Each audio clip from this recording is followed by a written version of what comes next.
Азыр биз башка жердебиз, бирок көбү билбейт каерде экендигибизди. Мен көп нерсени эч кимге айтпайм. Айтпайм. Үйдөгүлөргө эч эле айтпайм. Айтпаш керек да. Мисалы, жеке мен ойлойм, ийгилигимдин сыры, бир нерсе кыла турган болсом, ошо успешный болсо, ошонун сыры бул эч кимге айтпагандыгымда. Эч бир нерсени эч кимге айтпайм.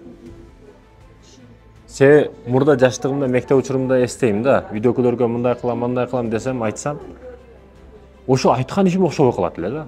И окшобой калгандан кийин үйдөгүлөр күлөт эле. Сен мындай кылмакчы элең, же мындай кылган элең, өткөндө бир жума мурда мындай айттың эле, азыр башка нерсени айтып атасың деп, жөн эле күлкү болот эле. И ошо мектеп учурда өзүм ниет кылам, мындан кийин эч кимге эч нерсе айтпайм. Бир нерсе ишти кылам, айтпайм. Ошондуктан да ийгиликтүү болуунун сыры эч кимге эч нерсе айтпаштыкта турат. Себеби жеңилгениң фокус окшобой калса, ал нерсе көрүнбөй калат да адамдарга. Ошон үчүн айтпаш керек. Бактылуу болуп атасыңбы? Айтпа.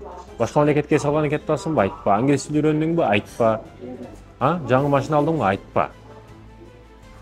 Кээ бир адамдар ушундай кооздукту жек көрөт, кооздукту бузат.